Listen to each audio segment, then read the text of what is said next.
Good morning all of you. सुप्रभात प्यारे बच्चों। सबसे पहले एक एक करके आप लोग अपना अपना अटेंडेंस बना लीजिए और एसएसटी के बुक में पेज नंबर 47 निकालिए। Page number 47। कल हम लोगों ने वेदर और क्लाइमेट के बारे में पढ़ा था। आज हम लोग पेज नंबर 47 से शुरू कर रहे हैं। Elements of weather and climate, यानी कि वेदर और क्लाइमेट के तत्व। The conditions of different elements of weather keep changing, यानी कि वेदर के जो अलग अलग जो तत्व होते हैं, जो कारक होते हैं, वो बदलते रहते हैं, समय समय पर बदलते रहता है। The change in weather is a continuous phenomenon and it can take place any time anywhere, यानी कि मौसम में जो बदलाव होता है यह एक लगातार चलने वाली प्रक्रिया है।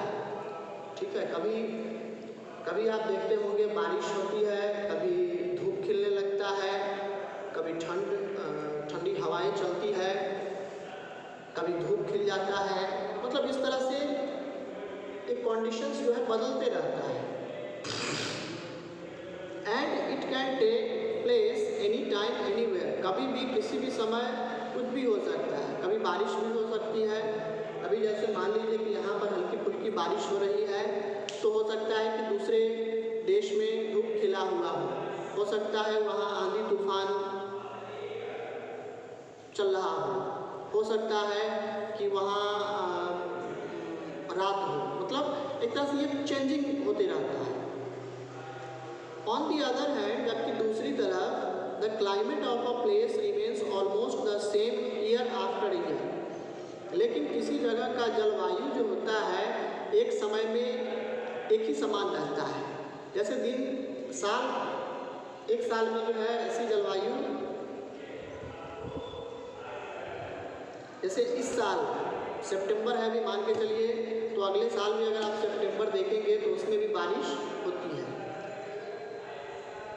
However, the elements that affect both weather and climate remain the same, लेकिन फिर भी वेदर, मौसम, क्लाइमेट, जलवायु, इनको प्रभावित करने वाले जो तत्व हैं वो एक ही हैं।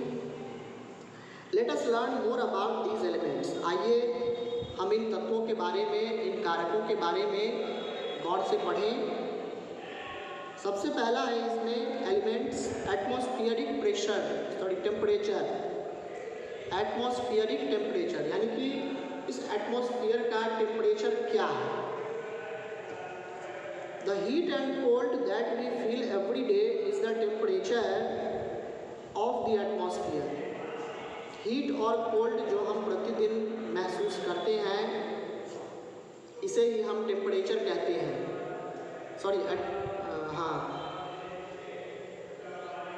और यह टेम्परेचर क्या होता है? यह एटमॉस्फेयर का टेम्परेचर होता है। The degree of heat and cold of the air is known as the atmospheric temperature, यानी कि कितनी हद तक टेम्परेचर एटमॉस्फेरिक गर्म है या ठंडा है। हवा जो है, हवा कितनी हद तक ठंडी बहती है या गर्म बहती है, इसे ही हम एटमॉस्फेरिक टेम्परेचर कहते हैं। The temperature changes between day and night. Temperature जो है दिन से लेकर के रात तक कई बार बदलते रहता है। सुबह के समय आपको ठंड लगेगी, यानी कि हल्का कूलनेस महसूस होगा। दोपहर में जब धूप खिला हुआ रहेगा तो आपको गर्मी लगेगी। फिर शाम में धीरे धीरे कूलनेस आने लगता है। यानी कि ये अक्सर दिन में कई बार जो है बदलते रहता है।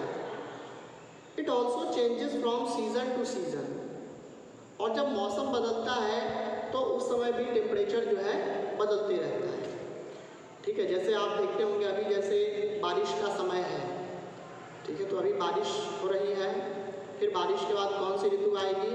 पतझड़, जिसको ऑटम कहते हैं। ऑटम से October and November belong to autumn season. ठीक है। अक्टूबर और नवंबर जो होता है ऑटम सीजन होता है, फिर ऑटम के बाद विंटर, ठीक है। दिसंबर जनवरी विंटर सीजन कहा जाता है।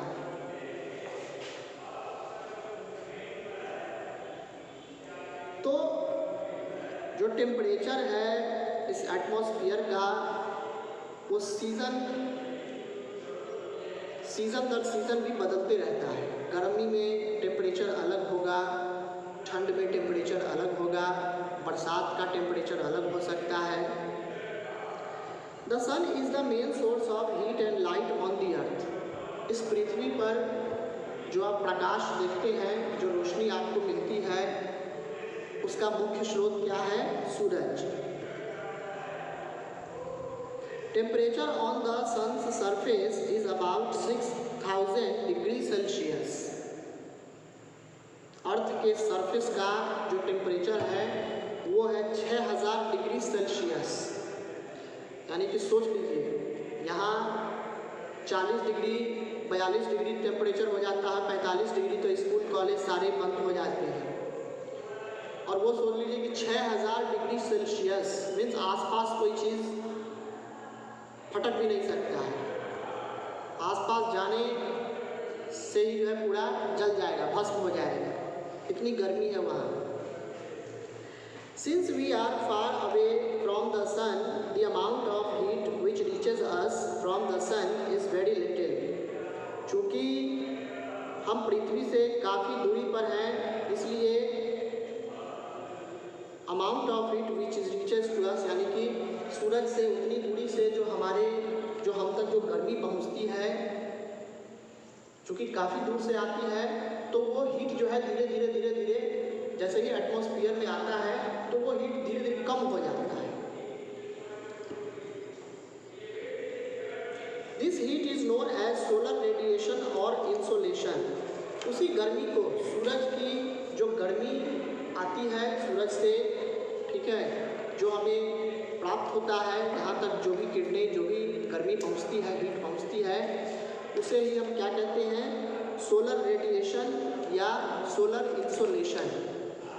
इसको याद कर लीजिएगा आप लोग। विस्ता fact, the word insolation has been derived from incoming solar radiation. Insolation word की उत्पत्ति जो है सोलर रेडिएशन से हुई है। The Earth's surface absorbs solar radiation during the day and radiates it back at night. पृथ्वी का जो सतह है सोलर रेडिएशन यानी कि सूरज के जो किरणें होती है उसको सोख लेता है, एब्जॉर्ब करता है ड्यूरिंग द डे, रात में, and radiates it back at night, और रात में जब सूरज छिप जाता है और जब चांद चंद्रमा की छटा जब दिखाई पड़ने लगती है तो उसका जो कूलनेस जो है, मतलब फिर से अर्थ जो है उसको रिफ्लेक्ट कर देता है। This is called terrestrial radiation. इसी को टेरेस्ट्रियल रेडिएशन कहा जाता है। उसके बाद next topic, factors influencing atmospheric temperature. Atmospheric temperature, जो इस एटमॉस्फेयर का जो टेम्परेचर है, आखिर इसको कौन कौन सी चीज़ प्रभावित करती है, आइए देखें। Therefore temperature varies from place to place, यानी कि टेम्परेचर जो है अलग अलग जगहों का अलग अलग होता है। आप देखेंगे कि यहाँ का जो टेम्परेचर है तो हो सकता है कि किसी दूसरे स्टेट का जो टेम्परेचर होगा वो अलग होगा, या किसी तीसरे स्टेट का अलग होगा। This happens due to various factors which influence the distribution of temperature on the Earth's surface। और ऐसा इसलिए होता है क्योंकि इसके पीछे बहुत सारी वजह है, बहुत सारे पहलू हैं, ठीक है, जो कि टेम्परेचर का जो डिस्ट्रीब्यूशन होता है अर्थ के सरफेस पे वो अलग अलग तरीके से होता है। These factors include, इस फैक्टर्स में कौन कौन से तत्व आते हैं तो इसके बारे में हम लोग पढ़ेंगे। आप देख सकते हैं एक तस्वीर दी गई है temperature temperature and altitude. Altitude means समुद्र तल से ऊंचाई. सी लेवल देख रहे हैं, सबसे नीचे है सी लेवल, और जैसे जैसे आप ऊपर की ओर जाते हैं द टेम्परेचर डिक्रीजेस. ठीक है, जैसे यहाँ पर जो टेम्परेचर है हो सकता है कि वो ज़्यादा होगा, because the earth absorbs the heat of the sun. उसको हीट को कर लेता है, फिर से इसको बैक करता है, इस पर आता है, फिर से इसको रिफ्लेक्ट करता है, तो उसकी जो सूरज की जो गर्मी है इसी एटमॉस्फेयर में फैल जाती है. तो इस तस्वीर को एक बार देख लिया जाए. सी लेवल से हल्का ऊपर जाएंगे 500 मीटर तो 27 डिग्री सेल्सियस. 1000 मीटर ऊंचाई पर जाएंगे तो 24 degree Celsius, 24 degree Celsius. 1500 meters above the sea level, 21 degree Celsius. 2000 meters 18 degree Celsius. ठीक है, तो इस तरह से क्या होता है कि जैसे जैसे आप ऊपर जाते हैं टेम्परेचर जो है घटते चला जाता है. उसके बाद एक तरफ है इधर थिनर लेयर्स ऑफ एयर. चूँकि एयर का जो लेयर है, ठीक है, यानी कि हवा का जो लेयर है, परत है, जैसे जैसे आप ऊपर जाएंगे पतली होती चली जाती है, और जिसके कारण क्या होता है टेम्परेचर घटते चला जाता है.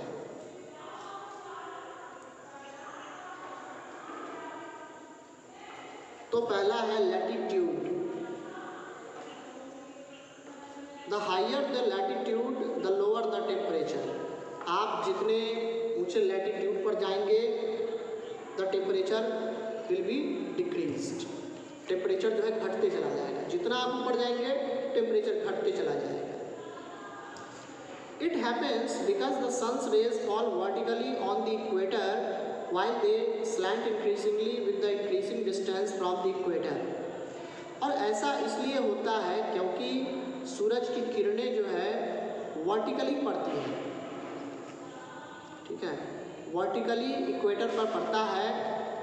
while they slant increasingly with the increasing distance from the equator. लेकिन इक्वेटर से जो अगर नीचे या इक्वेटर से अगर ऊपर होगा तो क्या होगा, सूरज की किरणें हल्की सी तिरछी हो जाएगी.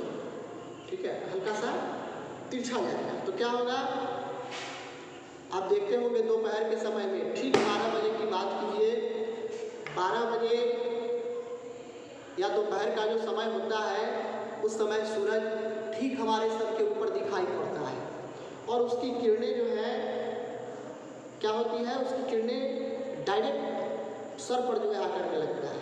तो उस समय गर्मी क्या होगी, उस समय ज़्यादा लगेगी दोपहर के समय. लेकिन शाम और सुबह आप देखते होंगे सूरज हल्का सा तिरछा सूरज वहाँ दिखाई पड़ता है, या शाम के समय में उधर दिखाई पड़ता है. तो क्या होता है, उसकी किरणें तिरछी पड़ जाती है. मीन्स डायरेक्ट सनलाइट जो है हमारे सर पर नहीं पड़ता है, तिरछा पड़ता है.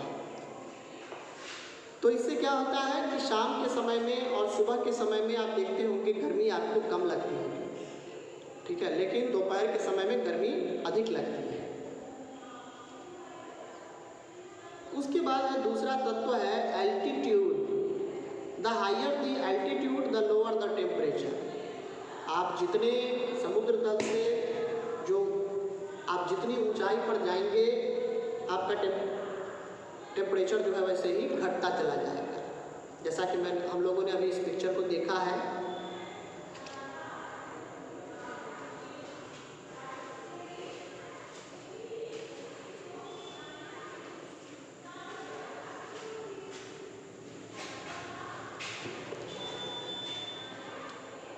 एक और फिगर दिया गया है, ध्यान से सुनेंगे.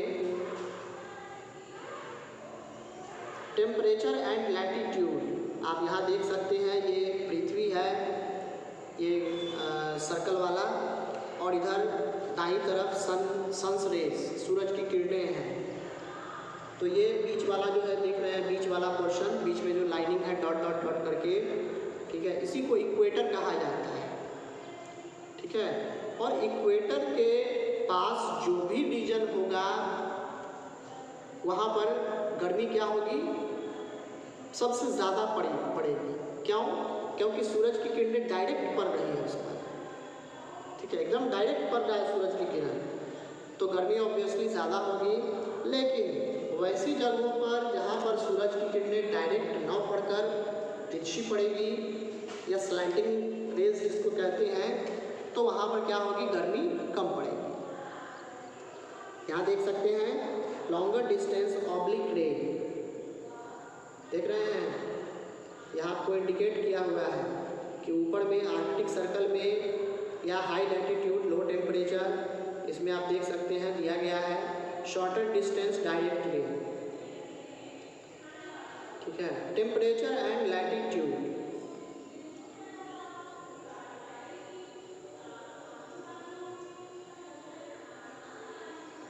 हाँ, उसके बाद है तीसरा पहलू है डिस्टेंस फ्रॉम द सी, यानी कि समुद्र से दूरी। Water always takes longer to heat और कूल, पानी हमेशा लंबा समय लेता है गर्म होने में या ठंडा होने में। Thus places near the sea have a mild climate while places away from the sea have an extreme climate। इसीलिए वैसे जगह जो कि समुद्र के आसपास होते हैं, समुद्र के पास पाए जाते हैं, वहाँ का टेम्परेचर माइल्ड होता है। Mild means neither too hot neither too nor too cold, ठीक है, ना ही ज़्यादा गर्मी और ना ही ज़्यादा ठंड मीन्स। लेकिन वैसी जगह जो समुद्र से दूरी पर है, तो वहाँ का क्लाइमेट कैसा होगा, एक्सट्रीम क्लाइमेट, मतलब गर्मी भी ज़्यादा और ठंड भी ज़्यादा, जैसे what happens in our own state Bihar. उसके बाद है prevailing winds. A cooler wind would lower the temperatures and vice versa, यानी कि विंड के कारण भी कई बार मौसम का मिजाज जो है बदलता है। आप देखते होंगे अक्सर हम आकाश में बादलों को देखते हैं और कुछ ही देर बाद देखते हैं आंधी तूफान आता है, हवा तेज़ बहने लगती है और सारा आसमान साफ हो जाता है, ठीक है। इससे ये पता चलता है कि हवा के कारण भी टेम्परेचर जो है बदलता है। तो distance from the sea, prevailing winds, a cooler wind would lower the temperature and vice versa, यानी कि हवा अगर ठंडी बहेगी तो टेम्परेचर क्या हो जाएगा, लो जाएगा, नीचे जाएगा, यानी कि गर्मी कम लगेगी, ठंड पड़ने लगेगी, and vice versa. Next is ocean currents. महासागरों में जो करेंट होता है उसकी बात की जा रही है। Temperature changes according to the change in the ocean currents, जैसे जैसे ओशियन करेंट्स यानी कि महासागर में जो धारा करेंट होता है उसमें जो बदलाव होता है, उसी के अकॉर्डिंगली टेम्परेचर में भी बदलाव आता है। Slope of the land,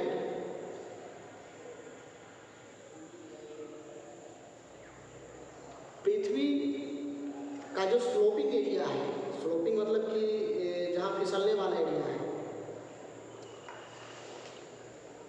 the slope of a mountain faces to different directions that results in a great difference in temperature of each slope. अब देखिए,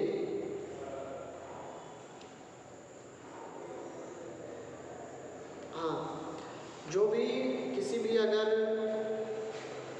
लैंड, किसी कोई भी ज़मीन अगर मान लीजिए, जैसे मान लीजिए कि ये ऊंचाई पर है और दोनों तरफ से स्लोपिंग है, इधर से भी स्लोपिंग है, इस तरफ से भी स्लोपिंग है, तो क्या हो सकता है, गर्मी जब सूरज निकलेगा तो एक तरफ जो है स्लोपिंग इस तरफ वाले स्लोपिंग पे पड़ेगा, लेकिन इधर वाले पे नहीं पड़ेगा, जबकि शाम के समय क्या होगा, इधर वाले स्लोपिंग पे पड़ेगा लेकिन उस तरफ वाले नहीं पड़ेगा, यानी कि अदर साइड वाला जो होगा एक ना एक समय जो है वो छिपा हुआ रहेगा। Temperature changes, the slope of a mountain faces to different directions that results in a great difference in temperature of each slope. यानी कि माउंटेन्स के जो स्लोप होते हैं उसमें दो अलग अलग डायरेक्शंस होते हैं।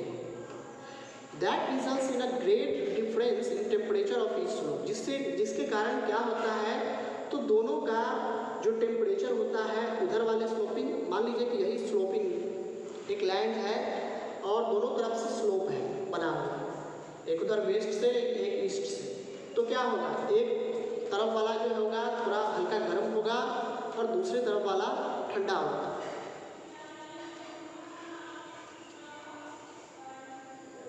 The slopes that face the sun are always warmer than the slopes that do not face the sun. वह स्लोपिंग एरिया जहाँ पर सूरज की किरणें पड़ती है वहाँ अधिक गर्म होगा, जबकि दूसरी तरफ जो दूसरा एरिया है जहाँ पर सूरज की किरणें नहीं पड़ती है वहाँ क्या होगा, या तो ठंड होगा नहीं तो उससे बेहतर होगा पहले वाले से। द स्लोप्स, आप यहाँ इस तस्वीर में भी देख सकते हैं, एक स्लोपिंग एरिया, एक माउंटेन का यहाँ फिगर दिया हुआ है। इसको दो अलग अलग स्लोपिंग एरिया है, एक वेस्ट साइड से एक ईस्ट साइड से। तो पहले वाले साइड में क्या हो रहा है, सूरज की किरणें नहीं पड़ रही हैं, तो जिसके कारण क्या है, ठंड ज़्यादा है वहाँ। लेकिन दूसरी तरफ क्या हो रहा है, सूरज की किरणें डायरेक्ट पड़ रही है उसमें, तो वहाँ पर क्या होगी, वहाँ पर गर्मी अधिक होगी। Next is distribution of temperature.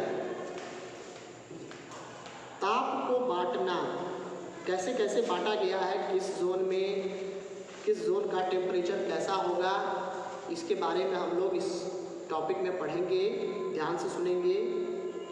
The amount of insolation received by the earth is not the same everywhere।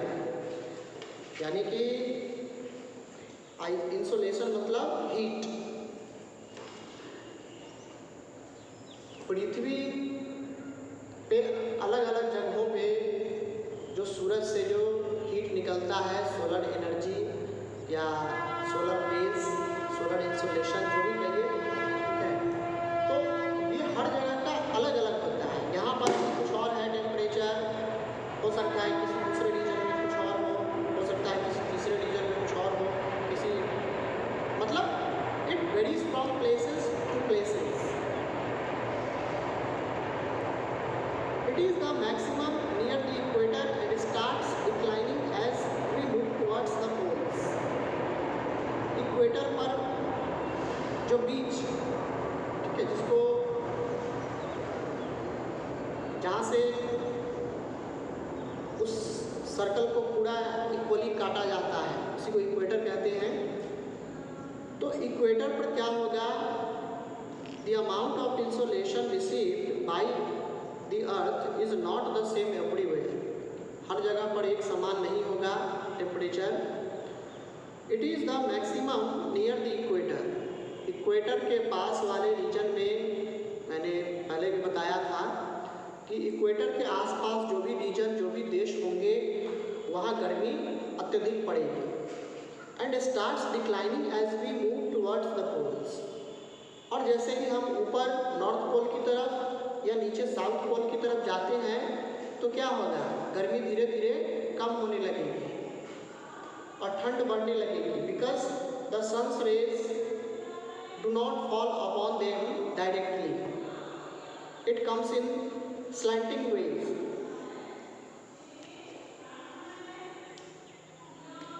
On the basis of the amount of heat received on the Earth's surface, the Earth has been divided into 3 distinct heat zones। यानी कि सूरज से पृथ्वी जो heat लेता है, ठीक है, उसी के आधार पर इस पूरे विश्व को 3 अलग अलग जोन में, क्षेत्रों में बांटा गया है। सबसे पहला है इसमें टॉरिड जोन।